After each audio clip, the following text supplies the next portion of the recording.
Buenas noches, queridas chicas. Bueno, vamos a continuar con el avance de esta materia que es Administración Educativa 2 y vamos a comenzar con un tema nuevo, ¿no? Yo pienso que van a irse conectando ya los demás estudiantes, pero tenemos que comenzar. Así que voy a comenzar a compartir las diapositivas. A ver. Perfecto. Entonces, este es el tema que vamos a trabajar el día de hoy, queridas chicas. Es un tema bonito, interesante y también divertido. Se trata de lo que son las instituciones educativas. Bueno, como ustedes saben, estamos estudiando esta carrera que es Ciencias de la Educación y algo que mencionábamos el día de ayer es que la carrera de Ciencias de la Educación abarca no solamente el tema de lo que es la educación inicial o parvularia, ¿no? Sino también se trata sobre educación regular en general, ¿no? Primaria, secundaria, educación alternativa, educación superior, educación especial. Entonces, ustedes como licenciadas en Ciencias de la Educación van a tener esa posibilidad de trabajar en todas estas áreas como ustedes quieran, ¿no? Y van a manejar herramientas que les van a ayudar a que precisamente trabajen en estos tipos de instituciones educativas. Yo sé que la mayoría de ustedes en la actualidad son técnicos en educación parvularia, sin embargo, hay que trabajar también en otras instituciones, así que vamos a ver algunas de las características de este tipo de institución. Comenzaremos con la palabra, ¿no? ¿Qué significa institución?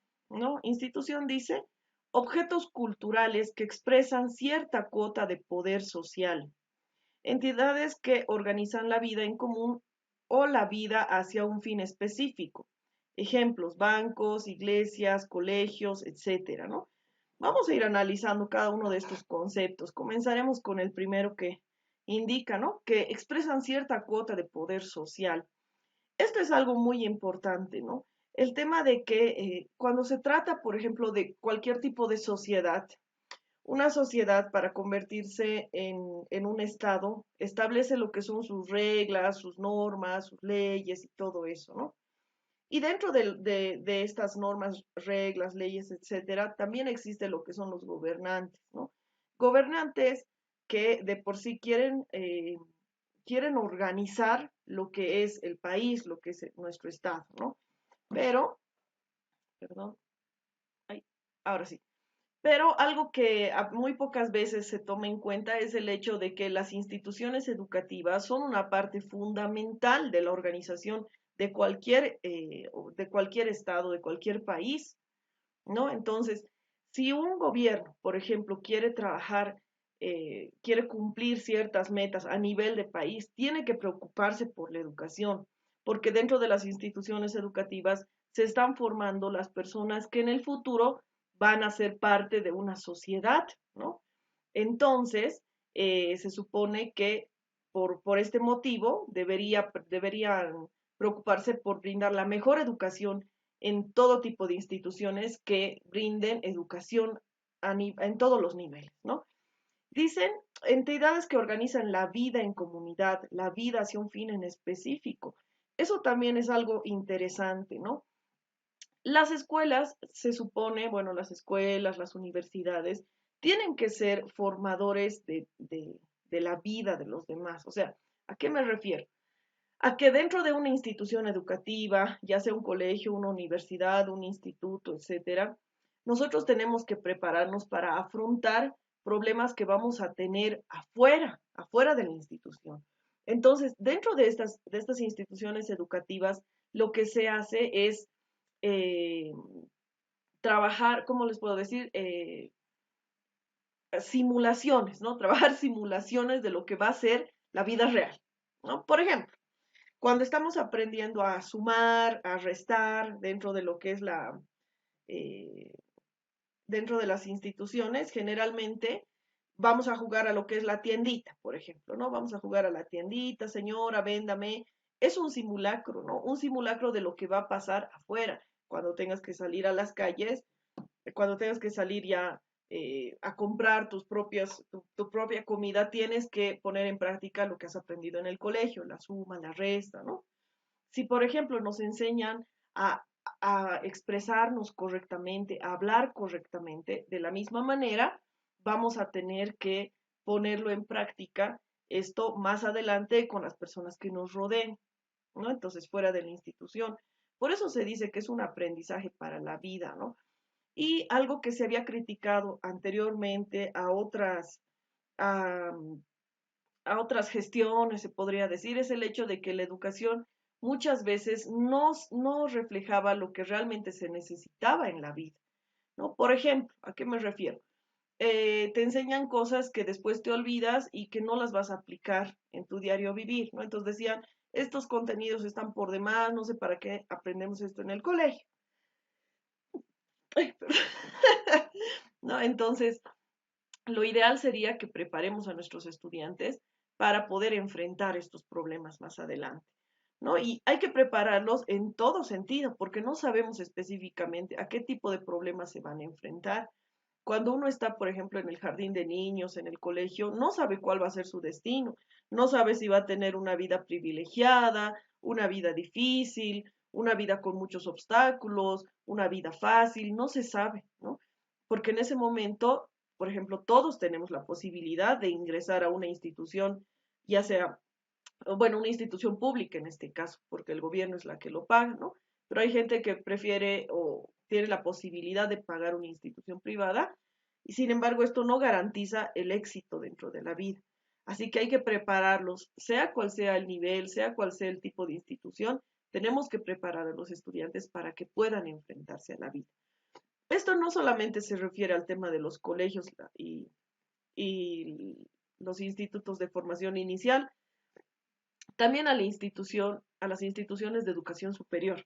Por ejemplo, si ustedes están estudiando ciencias de la educación, lo que tengo que procurar hacer yo y todos los docentes es prepararlos para poder trabajar como licenciados en ciencias de la educación.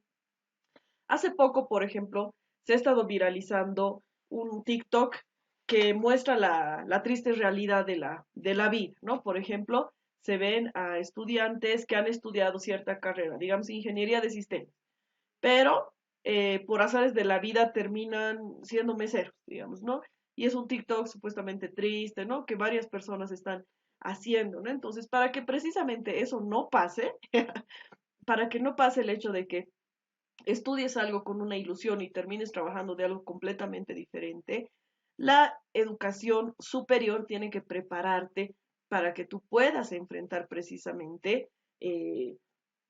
los problemas que se te pongan en medio y puedas ejercer la carrera que has decidido, ¿no? Entonces, la idea es esa, que puedas ejercer y no solamente ejercer, sino que te vaya bien, ¿no? Entonces, un instituto de educación superior siempre va a buscar de formar profesionales que sean competentes con otros. Por ejemplo, el licenciado de Ciencias de la Educación en la Universidad Bolivariana, queremos que sea mejor que el licenciado en Ciencias de la Educación de otras universidades. Entonces, procuramos buscar calidad y brindar lo mejor a nuestros estudiantes para que ellos salgan, tengan un trabajo seguro y puedan vivir de esa profesión que han elegido, ¿no? Entonces, fíjense cómo es de importante este proceso de formación.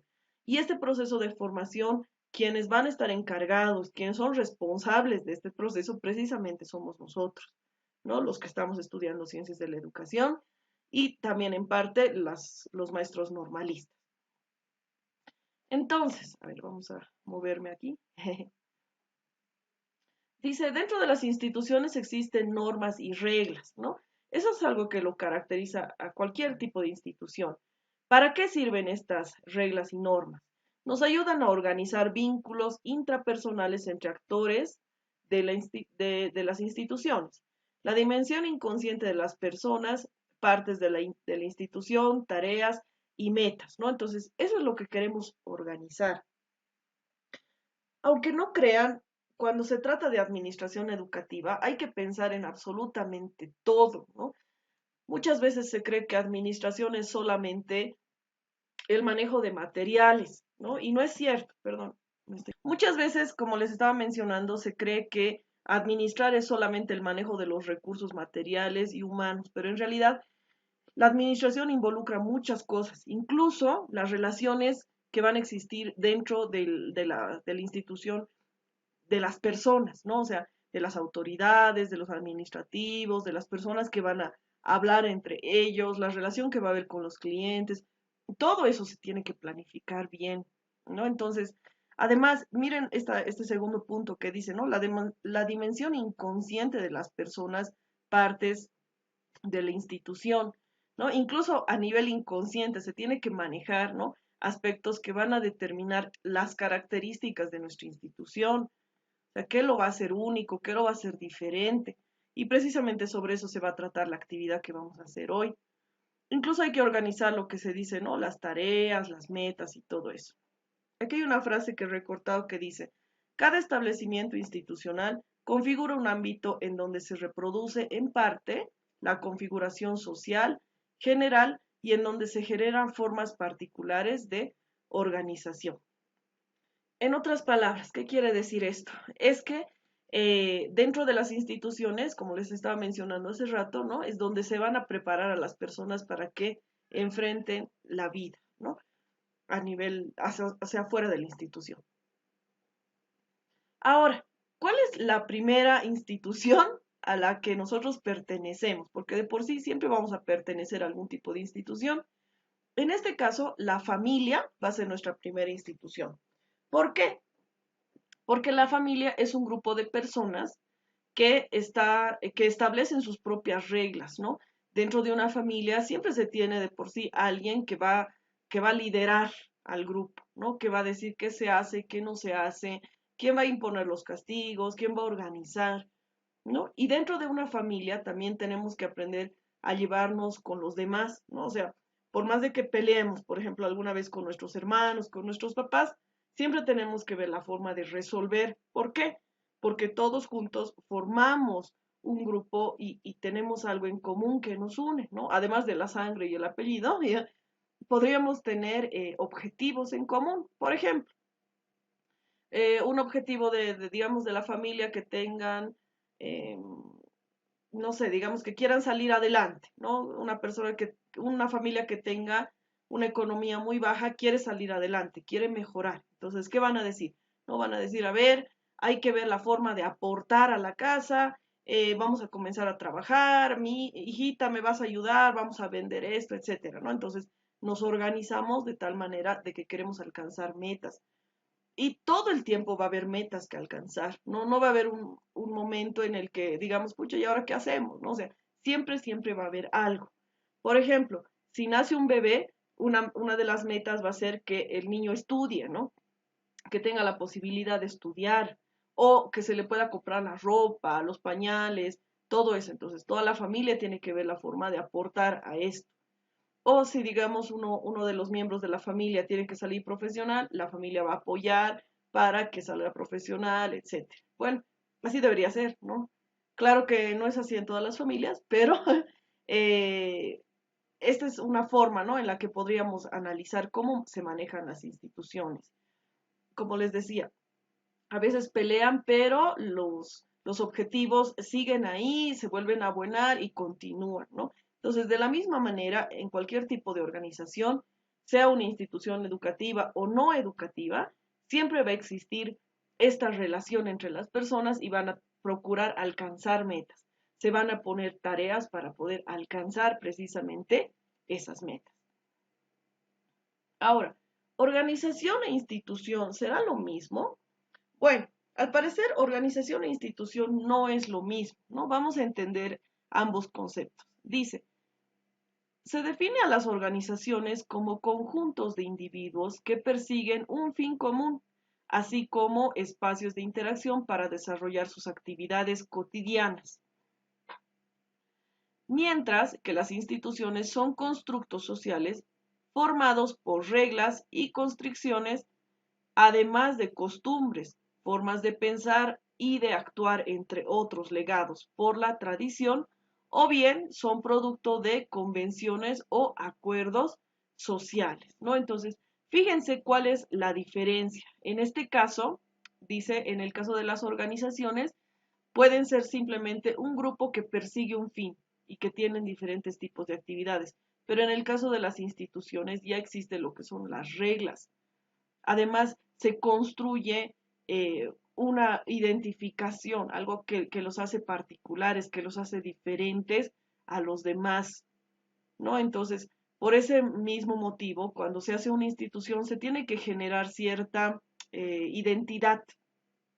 Y esta identidad nos va a ayudar a poder alcanzar mejor nuestras metas, ¿no? Por ejemplo, en el caso de la Universidad Unión Bolivariana, nosotros tenemos ciertas características que nos hacen diferentes a otros tipos de universidades y lo que queremos es poder alcanzar nuestras propias metas y caracterizarnos por lo que somos, ¿no? No queremos ser iguales a otros o ser menos que otros, siempre queremos tratar de ser distintos, ¿no? Y pienso que todas las instituciones de todos los tipos procuran siempre eso, ¿no? Ser los mejores, ¿no?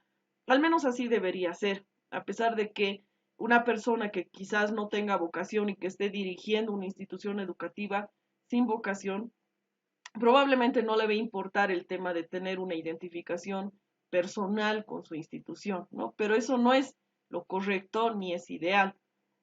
Cada institución tiene una misión y esto es algo que ustedes mismas me dijeron que ya habían trabajado con la anterior licenciada, que es el tema de la misión y la visión, ¿no? Entonces, ¿qué es misión? ¿No? Misión describe el motivo o la razón de ser de una organización, empresa.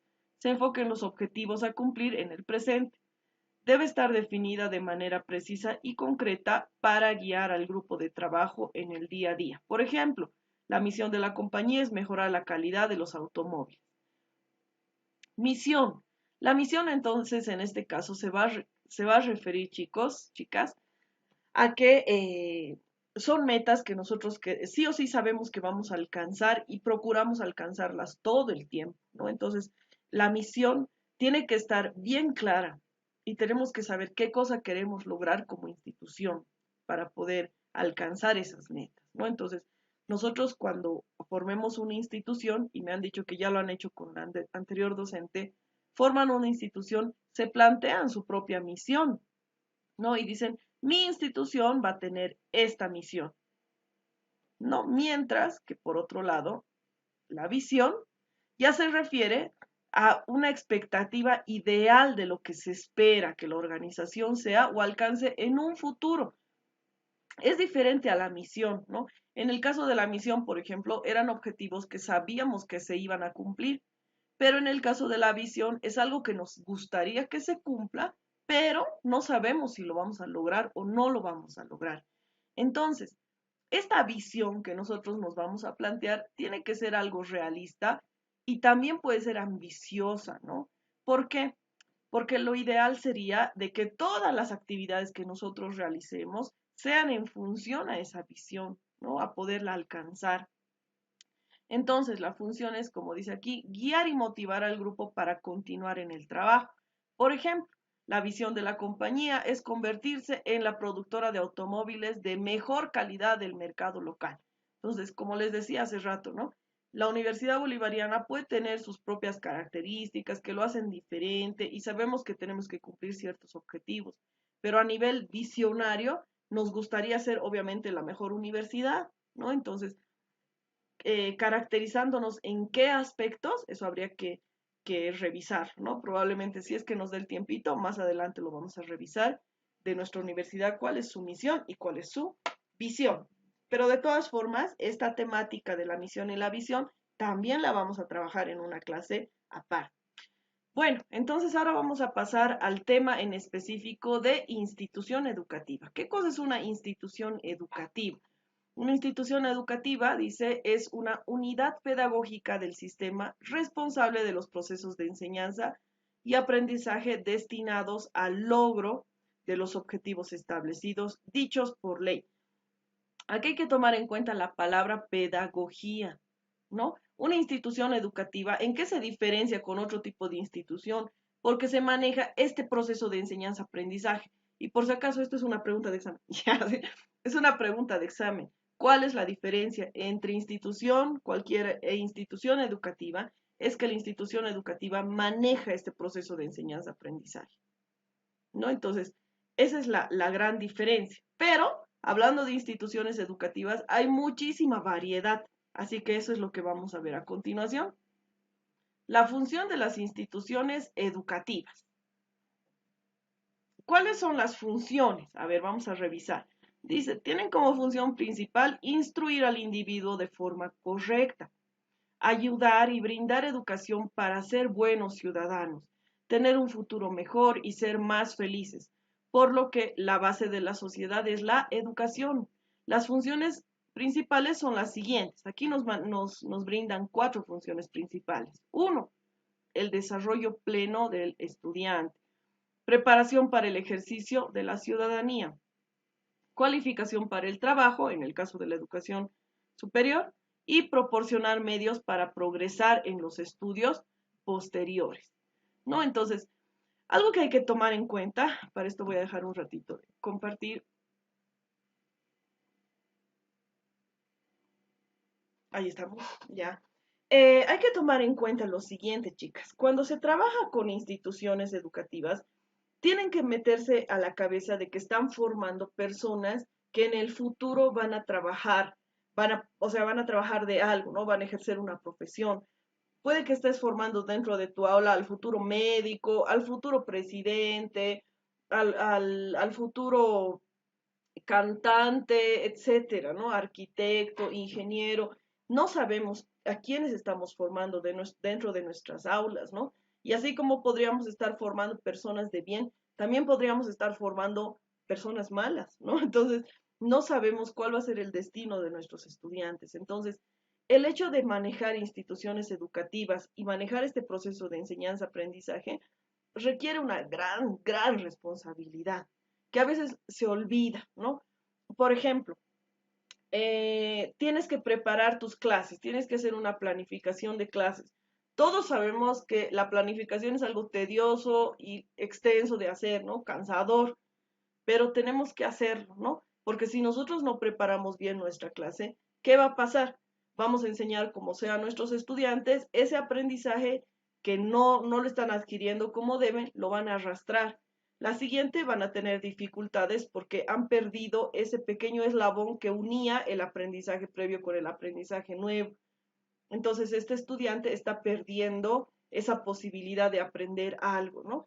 Y si se trata de temas sumamente importantes, ¿no? Como por ejemplo, temas que se relacionen con los valores, ahí estamos fregados, ¿no? ¿Por qué?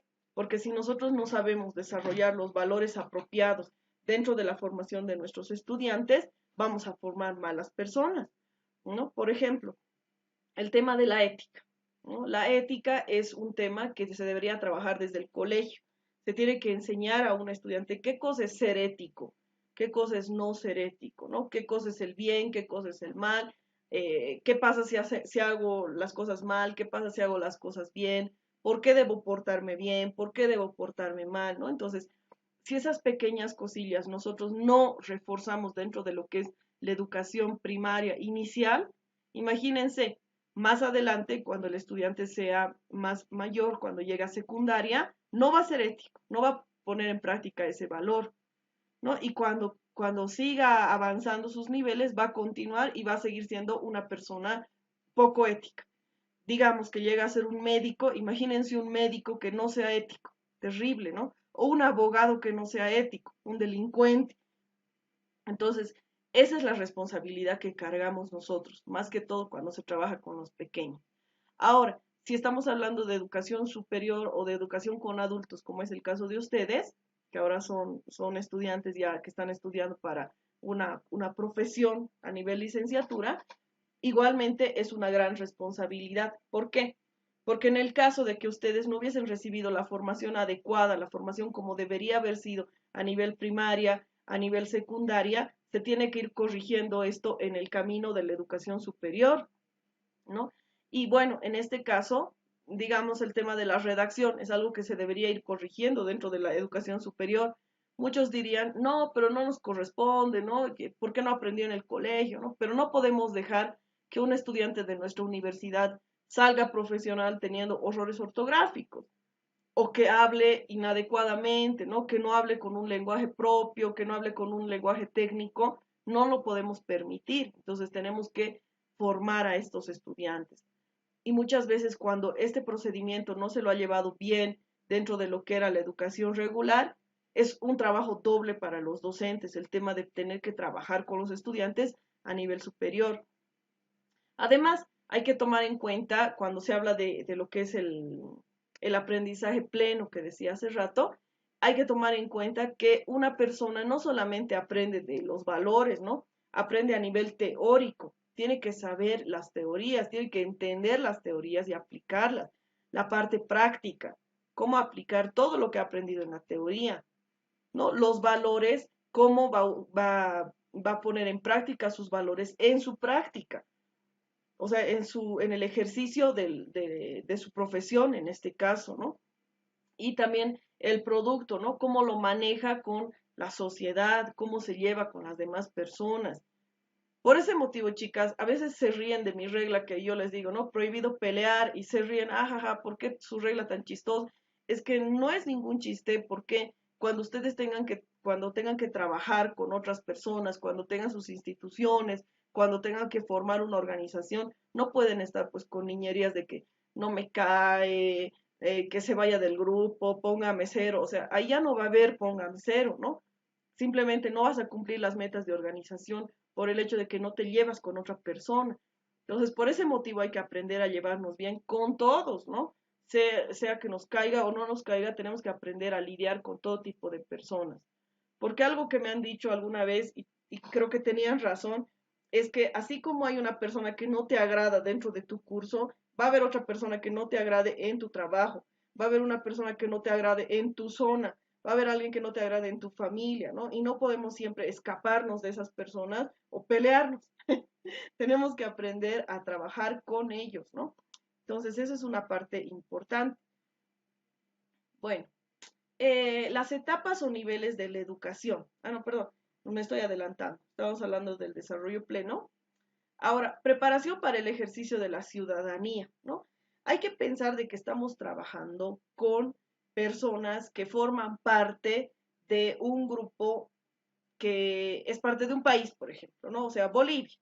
Sabemos que Bolivia no tiene una muy buena fama con otros países, ¿no?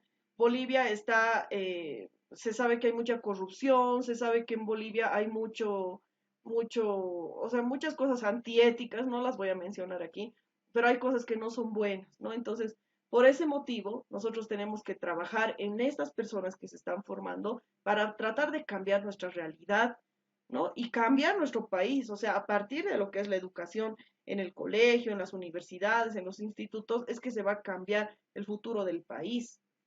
Entonces eso hay que visualizarlo también, ¿no? La cualificación para el trabajo.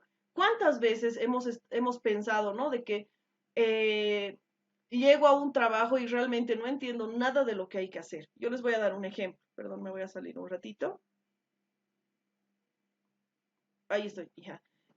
Por ejemplo, cuando yo he empezado a trabajar dentro de una institución pública, recuerdo que lo primero que me han pedido era hacer un informe. Y yo no tenía ni idea de cómo hacer un informe, qué es informe, cómo se hace, ¿no? Lo peor es que en ese trabajo que tenía, nadie me ha dicho, el informe se hace así, por si acaso. No, nadie. Uno simplemente haga su informe, haga un acta. Y yo, ¿qué es eso, no? Entonces, he tenido que buscar la forma de volver a aprender eso, ¿no? Y esas son cositas que se tendrían que haber enseñado desde el colegio. O cuando, por ejemplo, te dicen, realice su currículum vitae, ¿no? Tienes que saber hacer un currículum vitae y mucha gente no sabe cómo optar por un trabajo porque no sabe hacer su currículum, ¿no? Entonces, hay cosas que son básicas para el aprendizaje eh, de todas las cosas, ¿no? Por ejemplo, aprender a negociar, aprender a comprar, aprender a pedir favores, aprender a relacionarse con las personas. Ese tipo de actividades son las que precisamente se tienen que ir formando dentro de estos institutos de formación a través de lo que son los simulacros, ¿no? Entonces, por ese motivo se trabaja, chicas, aprendizajes en grupos, se hacen actividades en pareja, se hacen, o sea, se les hace escribir ensayos, se les hace escribir informes del trabajo grupal que hayan hecho, todo eso precisamente porque están practicando para que cuando ustedes tengan que trabajar puedan hacerlo sin ninguna dificultad.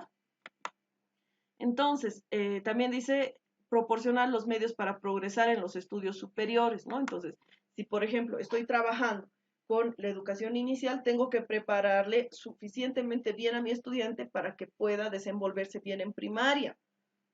Si yo en primaria no hago el trabajo como debería hacerlo, en secundaria el estudiante va a sufrir.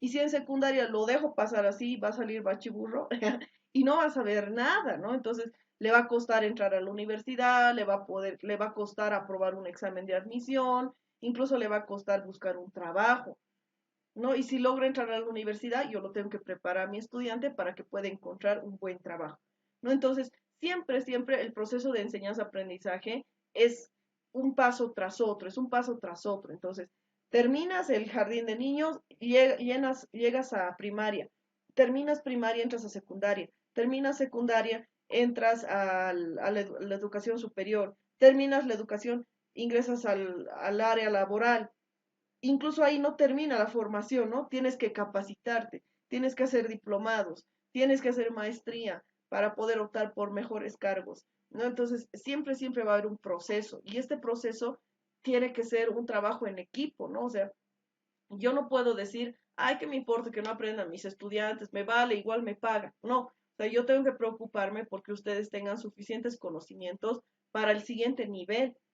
Incluso por eso les preguntaba, ¿no? Chicas que han avanzado en la clase de Administración Educativa 1, porque yo quería saber qué bases tenemos, ¿no?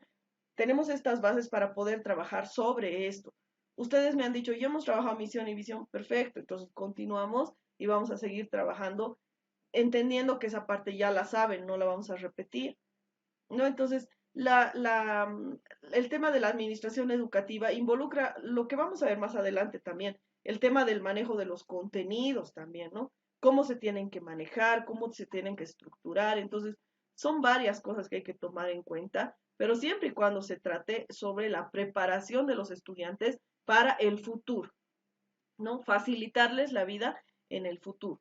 Por ese motivo, chicas, un licenciado en educación, un educador, un profesor, un docente, no puede ser pues una persona egoísta que diga yo sé, solo yo sé y nadie más va a saber y me voy a poner egoísta con mi material y no voy a prestar nada, porque es absurdo, o sea, estás pensando solamente en ti, cuando un proceso de enseñanza-aprendizaje tiene que ser pensado en el estudiante, ¿no?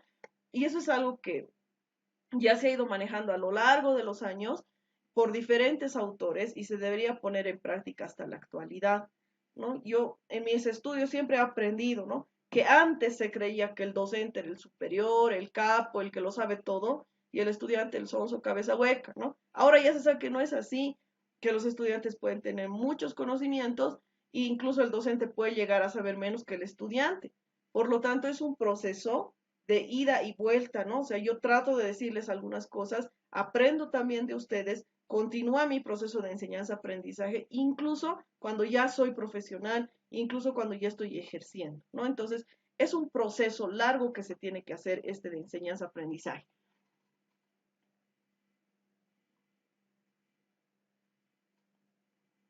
Etapas o niveles de la educación. Bueno, esto pienso que sabemos, pero no está por demás repetirlo y recordarlo, ¿no?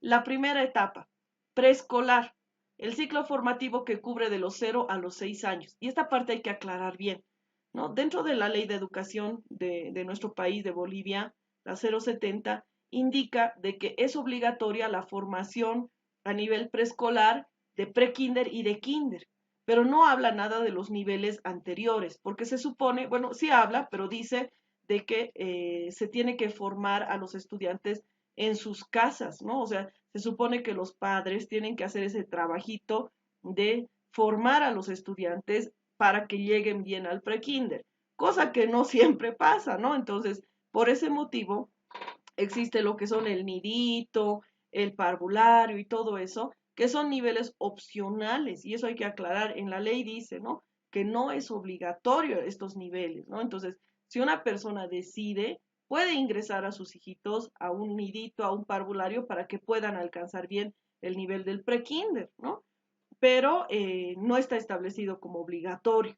Entonces, este ciclo preescolar formativo en nuestro país no se da desde los 0 a los 6 años, sino por ley se da desde solamente prekinder y kinder.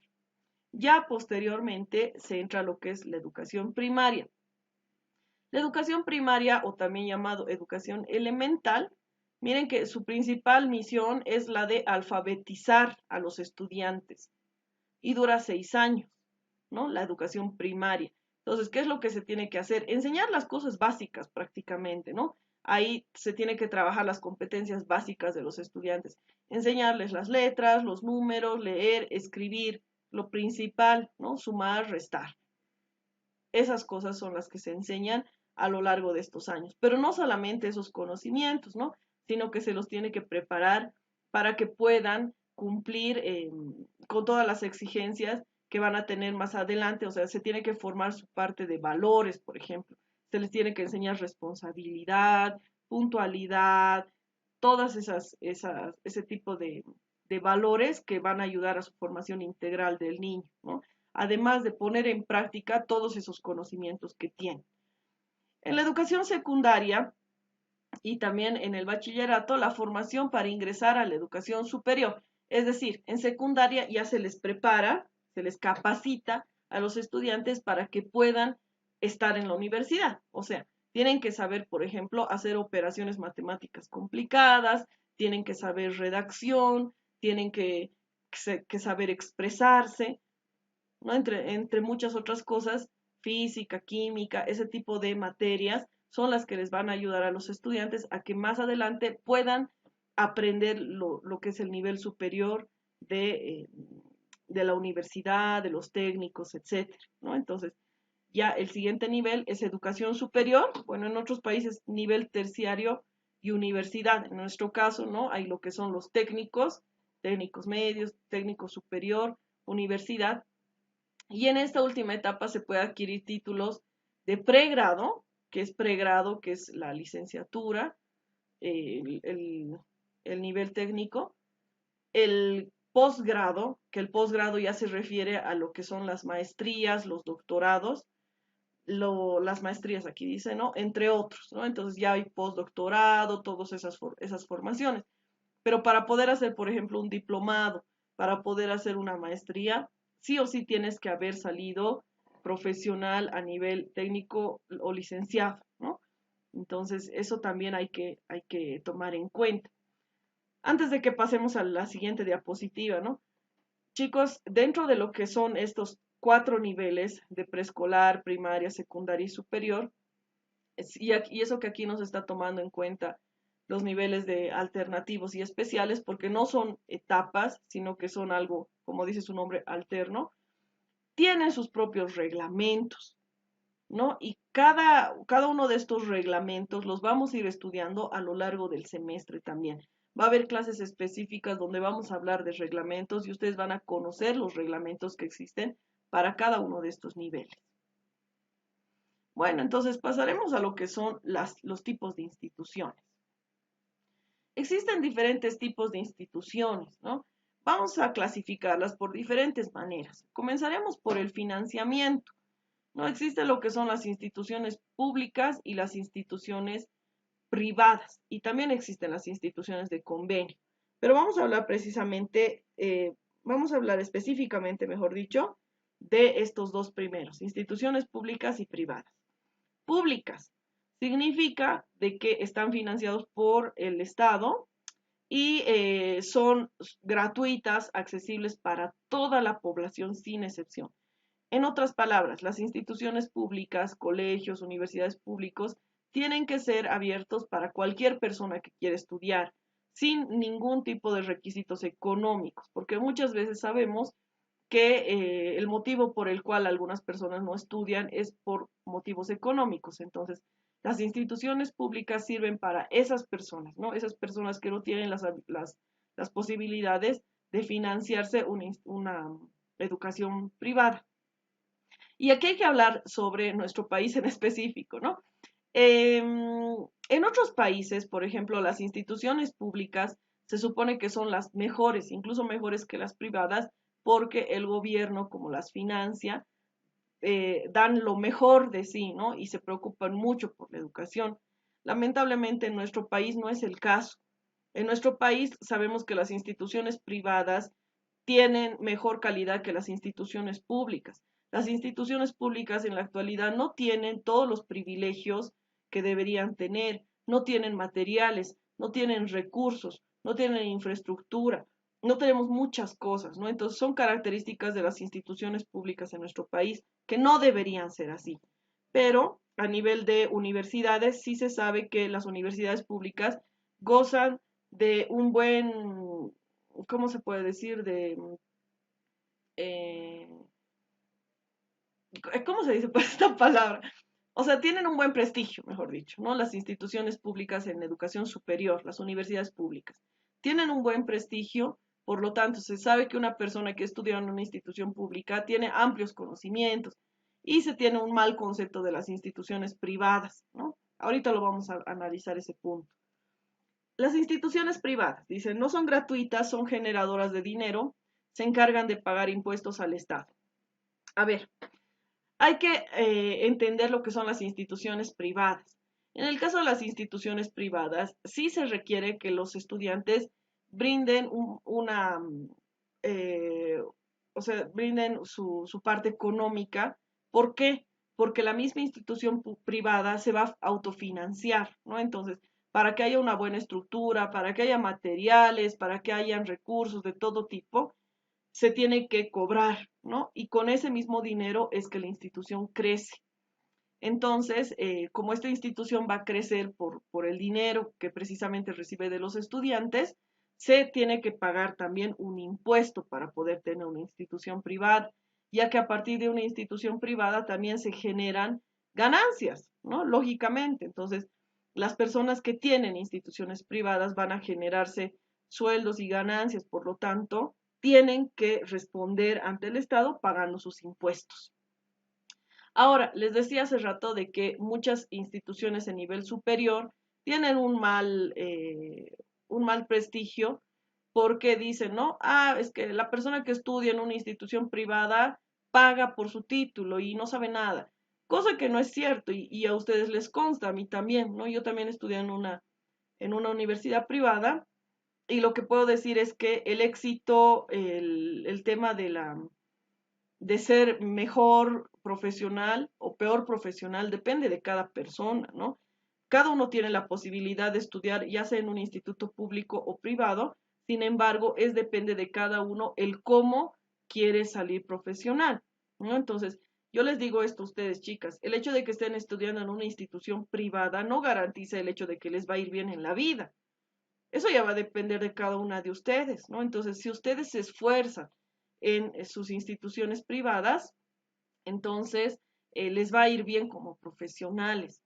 Yo he salido de mi universidad con pocas personas. Mi universidad era nueva a la vez que yo estaba ingresando y dentro de esta universidad mis colegas, mis compañeros de curso, no todos están ejerciendo, ¿no? Hay personas que no les ha ido muy bien, no han ejercido. Yo no sé la verdad por qué motivos, pero yo soy una de las personas que sí ejerce y me siento feliz de haber elegido la carrera que he elegido. Pero eso yo pienso que es un mérito propio, ¿no? No de mi universidad, es el mérito que cada uno tiene porque cada uno se esfuerza por tratar de ser mejor. Entonces, esto del financiamiento no va a determinar el tema de la calidad, es dependiendo del esfuerzo que uno le ponga. Claro que en nuestro país las instituciones públicas no te brindan tanto apoyo a nivel de recursos principalmente, ¿no? Pero siempre va a haber la posibilidad de estudiar, de leer, ¿no? Y más ahora que se tiene el acceso a la tecnología y al Internet, porque ahí en Internet se encuentra todo y uno se puede capacitar en absolutamente todo sin la necesidad de gastar mucho dinero. Ahora, las instituciones educativas también pueden dividirse por tipos de jornadas de trabajo, ¿no? Existen las instituciones matutinas, las despertinas, las nocturnas y las de doble jornada. ¿Qué significa esto? Matutinas significan que trabajan durante el horario de la mañana, ¿no? También hay las despertinas que inician a mediodía y terminan en el atardecer. Ustedes saben que hay colegios que trabajan solo en la mañana, otros colegios que trabajan solo en la tarde, ¿no? A eso se refiere las matutinas y las vespertinas. Mientras que las nocturnas son aquellas que se llevan a cabo durante las noches. En nuestro país, por ejemplo, se sabe que las instituciones nocturnas a nivel de educación regular, se habla de los famosos SEMAS, ¿no? Los institutos donde ingresan las personas que quieren hacer su educación de primaria y secundaria, pero por algún motivo no han podido acceder ni a las matutinas ni a las vespertinas o se han visto retrasados por algún motivo, entonces ingresan a los SEMAS, a las instituciones nocturnas. Pero cuando se habla de universidades, en este caso sí existen de los tres tipos, ¿no? Matutinos, vespertinos y nocturnos. En este caso ustedes están en un horario nocturno, ¿no? Sus clases pasan por las noches, pero eso no cambia la calidad. La calidad es la misma en la mañana, en la tarde o en la noche, en el caso de las universidades. Y también se le llama a las instituciones educativas de doble jornada, aquellas que trabajan dos horarios, como por ejemplo la mañana y la tarde, ¿no? O también se les llama a estos jornadas completas. En algunos colegios se trabaja de esta manera. Por ejemplo, creo que es el colegio La Salle que trabaja de esa manera, ¿no? Que en la mañana tienen clases, almuerzan en la misma institución y en la tarde vuelven a tener clases, ¿no? Entonces, esos son ya dependiendo del tipo de institución que sean. Generalmente las privadas manejan sus tiempos, manejan sus reglas y pueden decidir realizar este tipo de dobles jornadas, ¿no? Dependiendo de lo que quieran alcanzar, sus objetivos.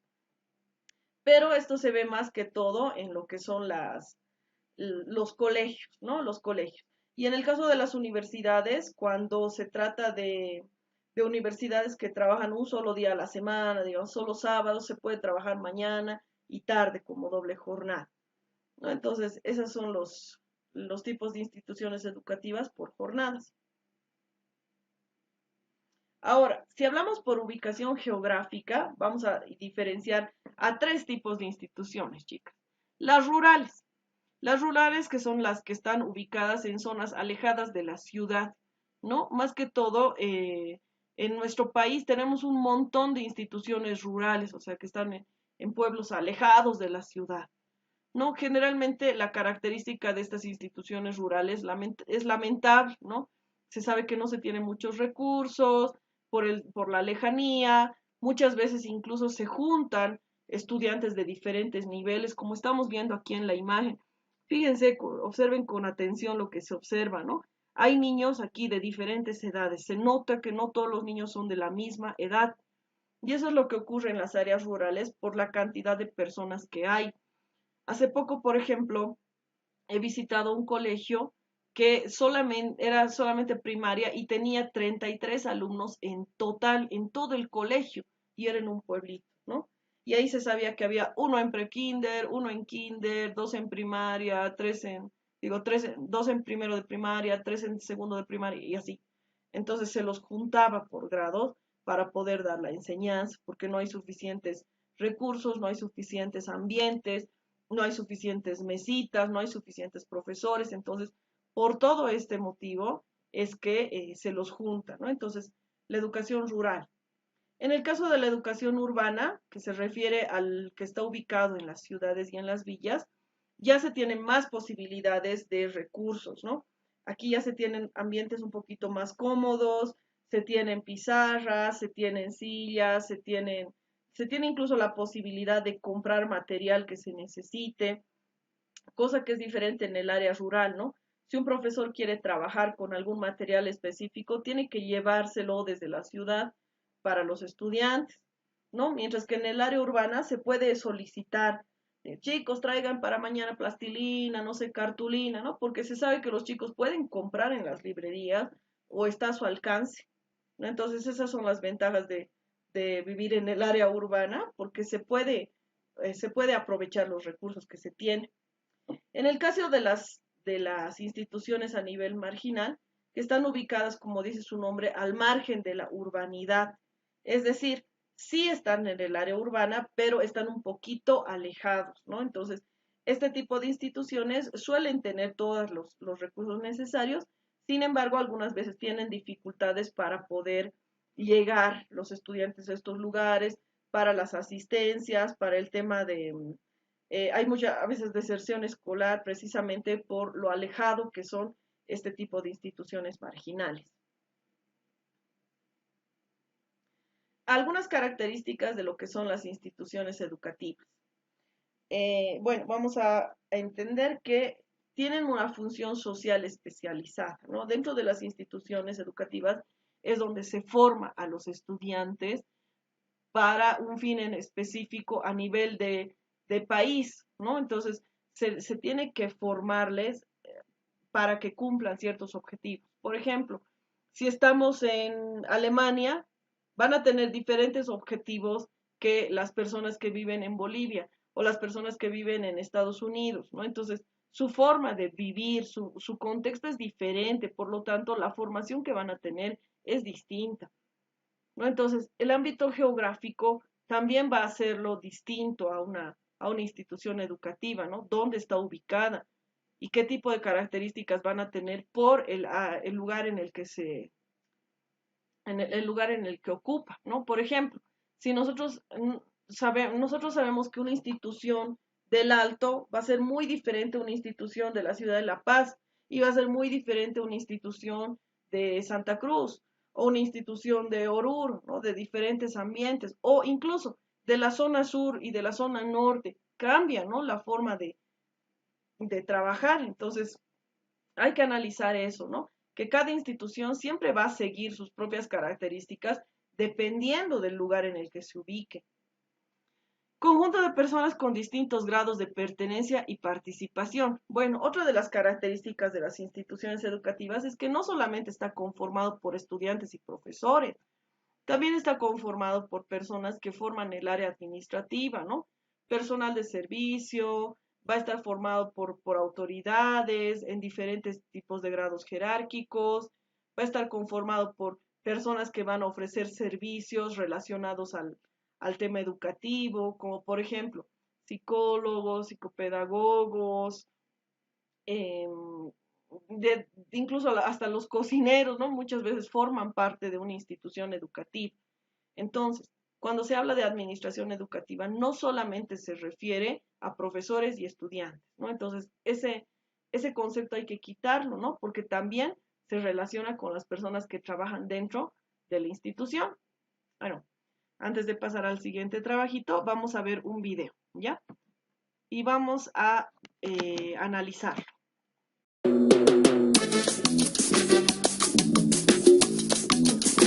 Los docentes somos docentes porque tenemos una vocación, porque tenemos una pasión especial por la enseñanza y el aprendizaje.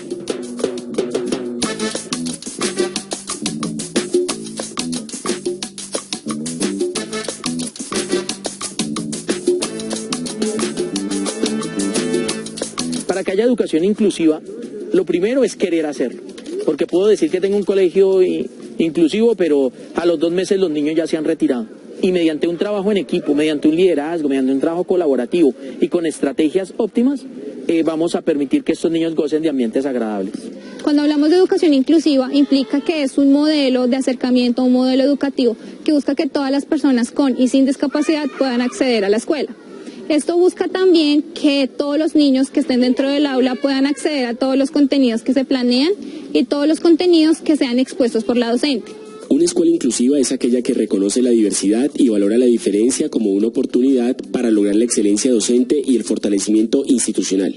En la práctica pedagógica, la innovación es un objetivo fundamental. De ahí que el diseño universal para el aprendizaje sea una herramienta de gran valor en la enseñanza, pues a través de esa propuesta pedagógica, el docente usa múltiples formas no solo para transmitir la información a sus estudiantes, sino también para evaluar los aprendizajes y motivar el interés en la clase.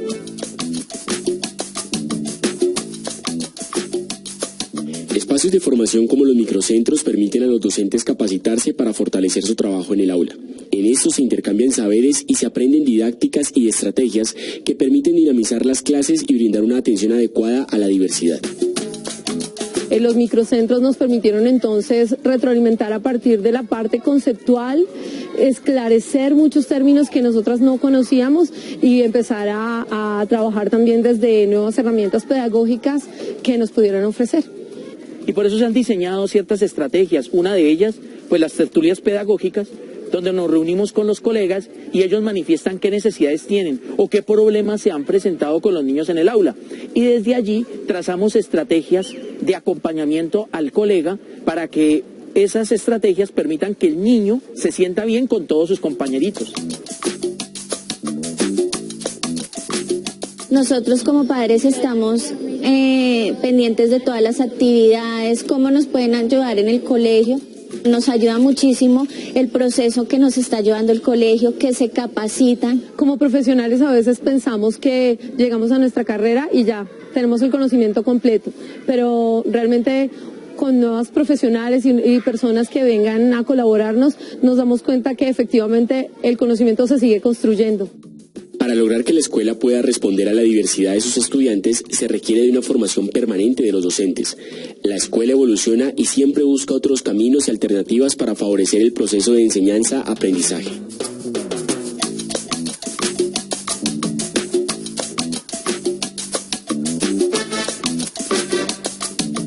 Dentro de mi rol como profesional de apoyo está el acompañamiento en aula con estudiantes que tengan discapacidad. Lo que hemos planeado en la institución es que se haga implementación de ciertas tecnologías de la información y la comunicación para los estudiantes con o sin discapacidad.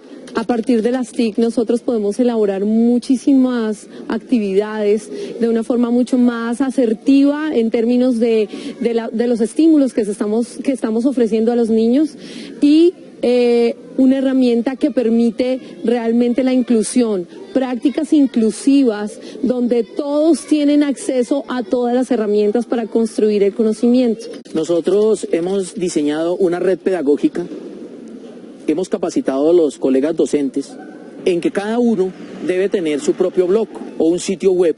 Cuando se reúne el comité de calidad, establecemos continuamente unos currículos flexibles. Esos currículos flexibles y la planeación de actividades y demás, las subimos a ese sitio web y desde allí entran los colegas docentes que tienen los niños en el aula y ellos ejecutan las estrategias que nosotros diseñamos desde la parte directiva.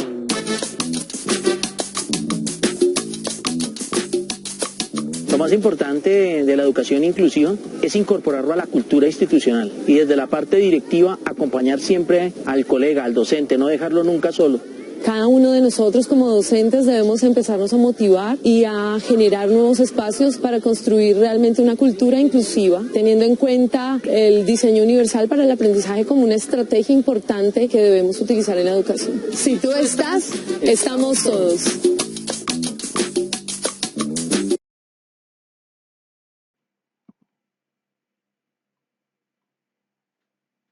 Perfecto. Bueno, en este video hemos podido observar lo que es el ejemplo de una institución educativa en Colombia, ¿no? Y lo que muestra dentro de esta institución educativa, que es una escuela, ¿no? Un colegio, se muestran muchas cosas que deberían tener muchas de nuestras instituciones educativas. La educación integral, la educación inclusiva, la educación con el uso de la tecnología, todos esos aspectos que se deberían tomar en cuenta, que para muchos de nosotros sería un sueño, ¿no? El hecho de poder tener una institución que cumpla todas esas expectativas.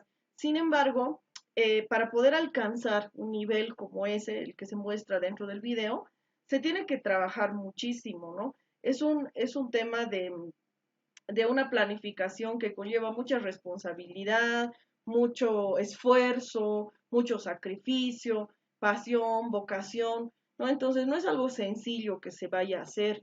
Si nosotros queremos alcanzar ese tipo de nivel educativo como se tiene en Colombia, se tiene que trabajar bastante, ¿no? En nuestro país, lamentablemente, muchas instituciones no cumplen ni siquiera con aspectos básicos que deberían tener las instituciones educativas, lo que nos lleva a una reflexión, ¿no, chicas?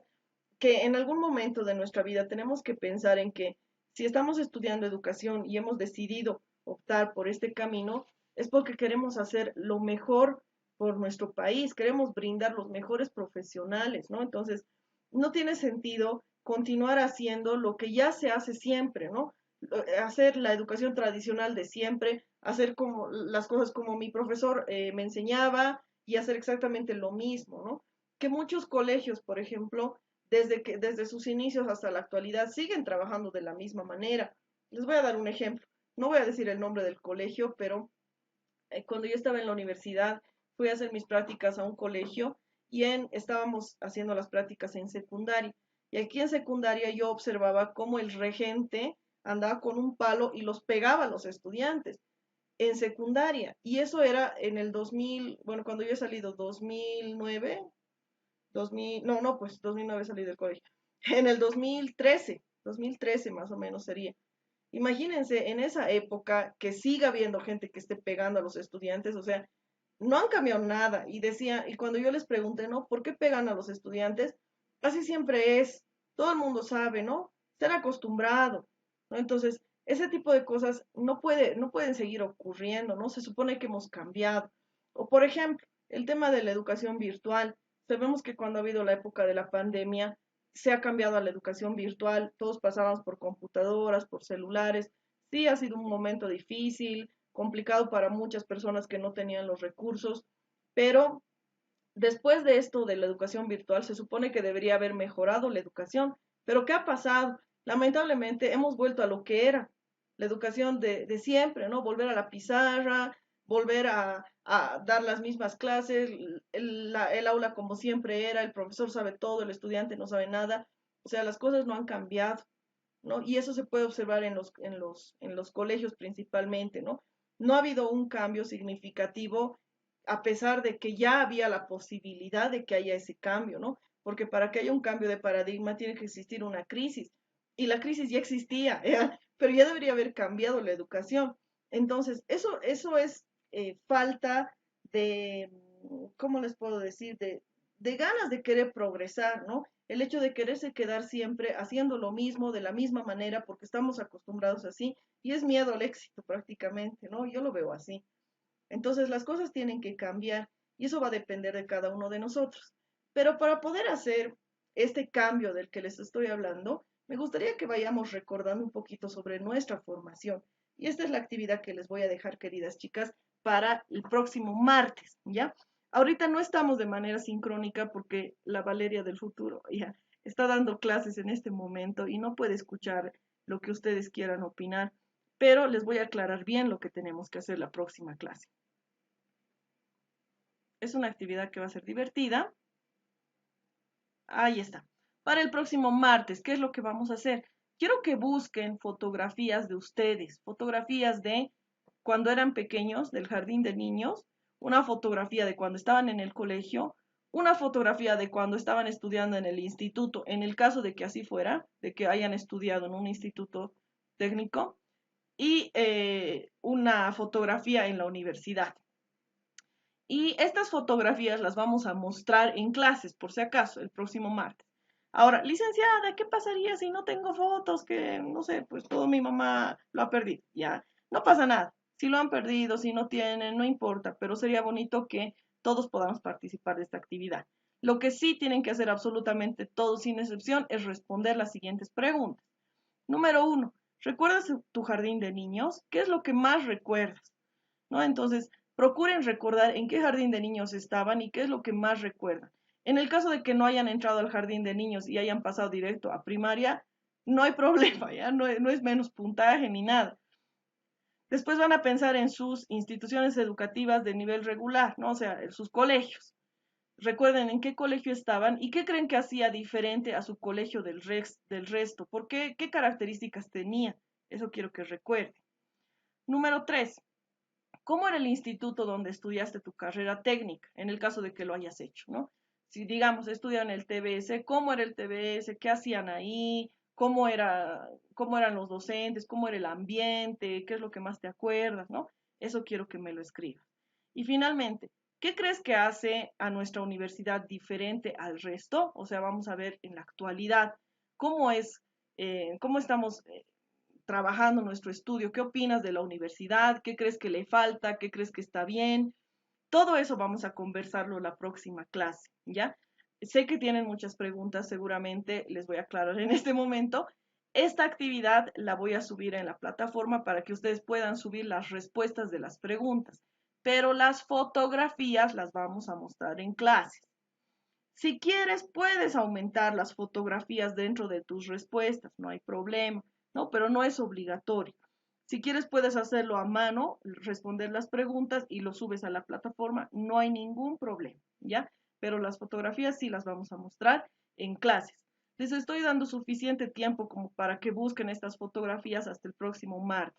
Pero si no las encuentran, chicas, no hay problema, nadie les va a reñir, nadie les va a quitar puntaje. Lo único que sí quiero que hagamos es el tema de responder a las preguntas. Ahí termina nuestro tema, pero quiero aclarar algunas cositas, ¿no? Como estamos haciendo esta clase, como esta clase está grabada y ustedes tenían una actividad que responder, no se olviden que la tarea que les he dejado, la anterior clase, está en la plataforma. A ver, creo que lo tengo precisamente aquí.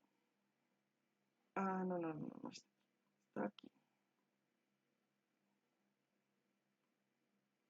Aquí, ¿no? Fíjense, aquí ya se habilita, bueno, la asistencia la puse yo. Estas son las diapositivas, ya las he subido.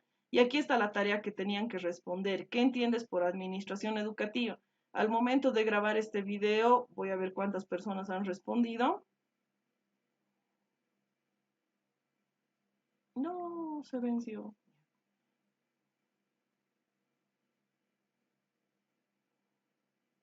Bueno, ya va a estar ingresando. De todas formas, queridas chicas, aquí está, una sola persona ha respondido. Les pido que por favor suban esta actividad, no se dejen pisar, ¿no? Teníamos que leerlo el día de hoy, pero lamentablemente no he podido solucionar mi tema de los horarios y se me han chocado. Así que por ese motivo se los voy a habilitar para que puedan hacer esta actividad y nos vemos directamente el día martes, ¿ya? Bueno, chicas, esta clase está grabada y está en YouTube, ya por si la quieren repetir nuevamente, por si la quieren ver, y también se va a subir el material de las diapositivas a la plataforma, ¿ya? Por favor, hagan esa actividad que les he pedido de las fotografías y las respuestas. Todo va a estar en la plataforma por si es que no recuerdan qué es lo que había que hacer, ¿ya? Nos vemos el día martes, queridas chicas. Cualquier consulta, por favor, háganlo de manera personal a mi WhatsApp. En lo posible no lo hagan al grupo. Eso sería, chicas. Nos vemos el martes. Chao, chao.